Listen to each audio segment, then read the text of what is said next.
Bwana, kuna taarifa ya mazungumzo ya chini kwa chini baina ya Stefan Aziz Ki na klabu yake ya zamani Young Africans.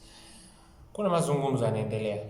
Kwa mujibu wa taarifa zilizopo, kuna maongezi na maongezi haya yanachojaribu kupelekea ama kuonesha kwamba kinaweza kikatokea mwisho wa siku ni urejeo wa Master Ki, kwa maana ya urejeo wa Stefan Aziz Ki kwa ajili ya msimu wa 26-27 ndani ya klabu ya Young Africans. Sasa hichi ni kitu ambacho tunaendelea kukifuatilia kadri siku zinavyozidi kwenda, lakini uwezekano wa hili ni mkubwa.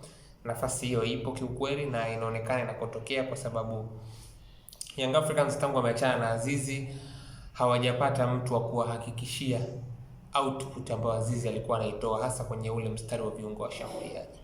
Of course quality ya Pacome tunaifahamu, tunaujua uwezo na sifa za Max Nzengeli, kuna Alan Okello ameongezwa hapo, lakini Young Africans wanaonekana kwamba wanahitaji kweli mtu ambaye ni sure thing. Yani unajua kabisa wanamchukua mtu, unamleta pale na anakuja kukupa volume, kitu ambacho unaweza ukakizungumza kwa Stefan Aziz Ki kwenye lile eneo, kwa maana ya ule mstari wa viungo wa shambuliaji, ni idadi kubwa sana ya magoli ambayo anaweza kuichangia, kitu ambacho huwezi sana kukinasibisha na Pacome licha ya kwamba ana mchango wake, huwezi kukinasibisha na Max licha ya kwamba naye ana mchango wake, lakini kuna ule mchango wa moja kwa moja wa Stefan Aziz Ki kwenye kutengeneza nafasi za kutosha na kufunga magoli mengi kila msimu. Sasa Young Africans walijaribu kukifidia kile kwa kumleta mtu anayeitwa Mohamed Dumbia, lakini walijaribu pia kumleta mtu anaitwa Lassine Kouma.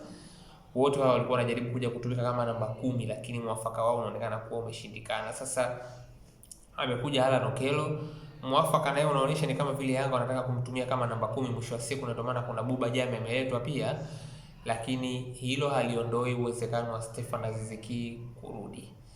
Hilo haliondoi uhalisia wa Stefan Aziz Ki kurudi, na ni kwa sababu Stefan Aziz Ki maisha yake Wydad hayakuwa mepesi sana. Of course kulikuwa kuna vita ya nafasi kwenye eneo ambalo alikuwa anacheza, then pia taarifa zinadai Wydad wako kwenye hatua za mwisho kabisa za kumalizana na Wissam Ben Yedder. Sasa ujio wa Wissam Ben Yedder maana yake ndio umekwenda kuwaondoa kabisa Lodge pamoja na Stefan Aziz Ki ambaye amejiunga na klabu ya Al Ittihad ya pale Libya. Sasa amesaini mkataba wa miaka 2, lakini Young Africans wanaimonitor kwa ukaribu situation yake. Young Africans wako kwenye mazungumzo mara kwa mara na Azizi.